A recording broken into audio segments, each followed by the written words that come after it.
This is part 4 of my road to elite calisthenics skills.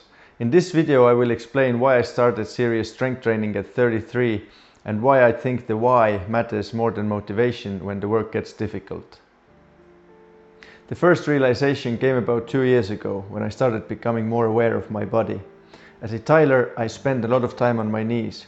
I realized that this repetition was going to have a negative long-term effect on my joints, so I needed to build strength around them, especially in the thighs, to support the knees and make the body more resilient. Then one thing led to another, and I saw that the same goes for other joints as well. Shoulders, elbows, back, hips and ankles. Because every joint system largely depends on the muscles around it. If those muscles are weak, the body becomes more fragile. If they are strong and well trained, the body has a better chance of staying capable of full mobility. My motivation really took hold when I started learning about muscle growth, nutrition and metabolic health.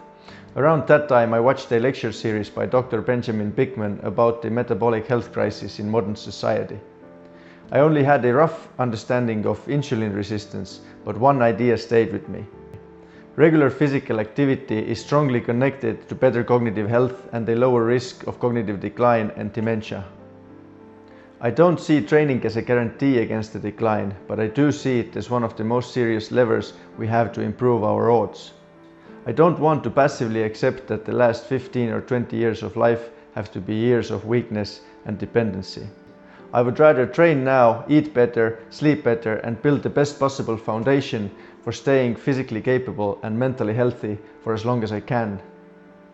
To connect this to my own experience, I have seen a sharp contrast of this in my own family. One of my grandmothers became dependent and started showing signs of cognitive decline at around the age of 65, after a life with very little physical activity. My other grandmother, who's now 83 and still seems mentally sharp, she gets her groceries by bike, does cross-country skiing in the winter, goes to seniors exercise class, mows the lawn and keeps a vegetable garden. I'm not saying this is an absolute rule, but there seems to be a meaningful connection. I also believe that maintaining high cognitive engagement and staying relevant is necessary if we want to reduce the risk of the decline and stay mentally sharp for longer. Staying physically active, building and maintaining muscle mass, eating enough protein and calories, getting adequate rest and managing stress are all pillars of physical health and long-term strength. My overarching goal is to sustain high mobility, physical capability and mental clarity for as long as possible. But I also believe that long-term motivation needs appropriate sub-goals. A goal needs to be challenging enough to pull you forward, but realistic enough so that you can keep making measurable progress. For me, the goal is elite calisthenics. The skills give my training direction. They make the journey measurable, demanding and meaningful. Once acquired, they will become a testament to the years of training behind them. And even then, each skill can be improved and refined ad infinitum. By the time I acquire the main skills, several years will have passed, and I will have gained a lot of experience. I'm hoping to put that experience to good use by helping others as some kind of a physical educator or a coach.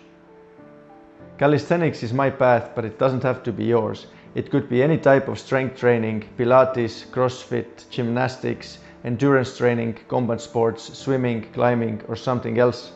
The type of sport you choose matters less than the decision to start and keep showing up. Even a bad exercise session reinforces the result. Every step is necessary to get to where you're going. This is why the why matters. As Nietzsche said, "He who has a why to live can bear almost any how." For me, its meaning applies to everything we do in life. When the reason is strong enough, the difficult parts become easier to endure.